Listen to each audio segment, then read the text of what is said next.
জীবনে যদি 7টি রঙের সুখ অনুভব করতে হয়, তাহলে সমস্যার বর্ষণও সহ্য করতেই হবে।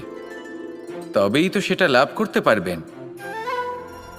মনে রাখবেন, একটি ছোট্ট শিশু যখন তার খিদে পায়, তখন কিন্তু সে নিজে মাকে সেটা জানাতে পারে না, বলতেও পারে না। তাকেও কিন্তু সেই খিদের যন্ত্রণা সহ্য করতেই হয়।